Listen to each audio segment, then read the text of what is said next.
O qattasan ne telefoniga ko'tarmading? Shuncha baytdan qilib yotdim. Nikitina zo'r uy topib qo'ydim. Ikkita yonma-yon. Tezroq kel, men unga tomoshabinlarga ko'rsatib beraman. Assalomu alaykum hammaga, yaxshilab joylashib, bitta yoningizga limon choy damlab oling. Men sizlarga Nikitinada ikkita zo'r uy topib qo'yganman. Mana qaranglar, 2-3 sotuv. Bunisi shuni yonginasida 2,5 sotuvlik 4 etaj. Podvalda basseyn, sauna. Endi buni ko'rmasangiz bo'lmaydi. Oxirigacha ko'rsanglar, o'zingizlar amin bo'lasizlar. Mini landshaftniy zona bu yoqda letniy kuxnyasi, ya'ni qozon o'choq barbekyu zona, bu yoqda sanuzellargacha joylashgan. Ikkita mashinangiz bo'lmaydimi? Tashqari tarafda umuman parkovkadan muammo yo'q. Bu yoqda keladigan bo'lsak, mana shunaqangi tapchalar qo'yib, oila davrasida mazza qilib o'tirsanglar bo'ladi. Bo'lmasam tayyor bo'lsanglar, bu go'zalligiga birgalashib sayohat qilamiz. Qani ketdik. Bu esa uyimizdan kirib kelish hol qismi, qaranglar, hol bo'lsa shunaqa bo'lsa, bu yoqqa mягкий zona qilib qo'yib, oila davrasida mazza qilib dam olib o'tiradigan joy qilib qo'ysanglar bo'ladi.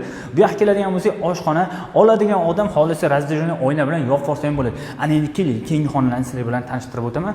Xo'p, bu yoqqa keladigan bo'lsak, bizning uyimizning mehmonxonasi. Orqada sirkulyatsiya uchun joylar tashab ketilgan, tanlangan ranglarga o'zingizlar bitta baho bersa. Xo'p, aboylarga keladigan bo'lsak, Germaniya va Italiyadan olib kelingan aboylar ishlatilgan. Bu birinchi etajimizning saunuzeli, birinchi etajimizning yotoqxonasi o'zining ichida saunuzellari bilan birgalashib, uyimizda 4 etaj полностью теплый pol qilingan. Bu esa гостевой sanuzel. O'zingizlar baho berasizlar. Ana endi sizlar bilan birgalashib ikkinchi etajga yo'l olamiz.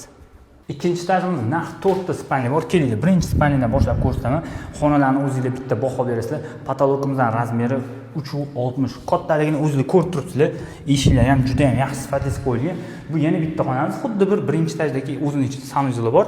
Bu esa ikkinchi etajimiz uchun ajratilgan umumiy sanuzel. Bu yerda vannalar qo'yilgan. Yana bitta shuni yonginasida bolalar yotoqxonasi.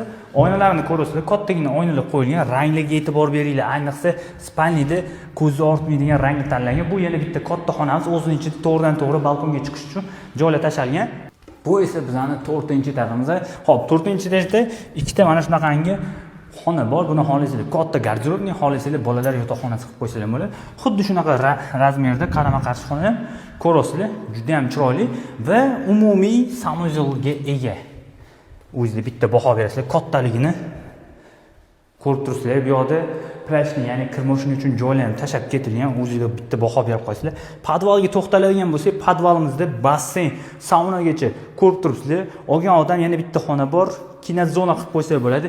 Inshaalloh Mirzo Ulug'bek rayonining Nikitinadan uy qarab yurgan do'stlar bo'lsa, bu videoga hoziroq like bosib, tezda o'ziga jo'natib qo'yinglar. Har doim bunaqa yaxshi mahalladan bunaqa uylar chiqavermaydi.